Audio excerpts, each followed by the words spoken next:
Guys, நான் தான் Arun. Guys, நிறைய பேர் கேட்குறீங்க, அருண் உன் ஃபோன் நம்பர் கொடு அருண் சொல்கிறீங்க. ஆனால் என்னால் ஃபோன் நம்பர் கொடுக்க முடியாது. ஏன்னா கைஸ், எனக்கு இன்ஸ்டாவில் வாட்ஸ்அப்பில் எனக்கு இன்ஸ்டாவில் எனக்கு மெசேஜ் பண்ணுங்கள். அது மூலிமா நான் உங்களுக்கு கன்ஃபார்ம் மெசேஜ் பண்ணுறேன். எனக்கு ஃபோன் ரிப்பேர் ஆயிடுச்சுனால உங்கள் நம்பரில் எதுவுமே என்கிட்ட இல்லை.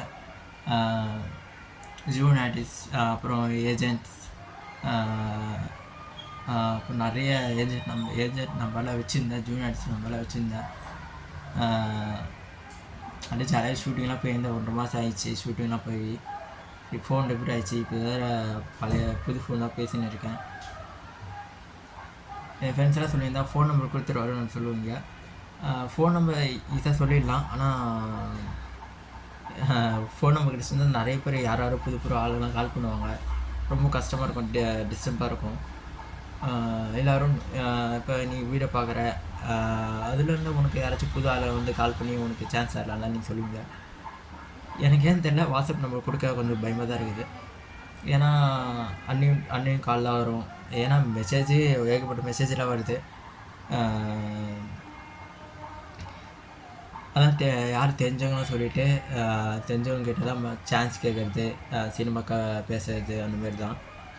தெரிஞ்சவங்க தான் பேசுறது. அப்போ தான் ஜூன் ஆடிச்சு போகிறோம், போயிட்டு பத்திரமா சேஃபாக வருவோம். நம்ம ஒரு ஷூட்டிங் போனாலும் தெரிஞ்ச ஆளுக்கு தான் ஷூட்டிங் போயிட்டு வர்றது. நம்ம சான்ஸ்க்கு எல்லாம் போயிட்டு வருது. அப்போ தான் பேமெண்ட்டும் வரும், காசு. சும்மா போயிட்டு சும்மா வர முடியாதுல்ல. அதான் கைஸ், நான் ஷூட்டிங் போகிறது காசுக்காகலாம் போகல. பேமெண்ட் 400ரூவா. எனக்கு ஃபஸ்ட்டு ஷூட்டிங்லாம் போகும்போது எனக்கு முதல் சம்பளம் வந்து 250 ரூபா சம்பளம். அப்படி 300ரூவா வந்தது. அப்புறம் 400ரூவா, இப்போ 500ரூவா. இப்போ 500ரூவா போயிடுது. இப்போ திடீர்னு சின்ன டைமில் 400ரூவா கூட வாங்கியிருக்கேன் ஷூட்டிங்லாம் போகும்போது. எனக்கு தெரிஞ்சவங்க மட்டும் நீங்கள் மெசேஜ் பண்ணுங்கள். நம்பர் என்னால் கொடுக்க முடியாது, சாரி. ஓகே, என்ன போல் வாழ்க்கை. அப்புறம் என் ஃபேன்ஸுக்கு வந்து நான் என்ன சொல்கிறேன்னா, நம்புங்க, மே மாதம் 10ஆம் தேதி என் பர்த்டே வருது. மிகப்பெரிய சர்ப்ரைஸ் கொடுக்குறேன். பெரிய படத்தில் நான் ஹீரோ ஆவேன். எனக்கு பிடிச்ச ஹீரோ ரஜினி சார். அவர் படத்தில் நான் சான்ஸ் கேட்டிருக்கேன். நிச்சயமாக நடிப்பேன். நான் ஏதாவது படத்தில் நான் ஹீரோ நடிக்கிறேன்னா பெரிய படத்தில் சான்ஸ் கிடைக்கும்னு நம்புகிறேன் நான். ஓகே,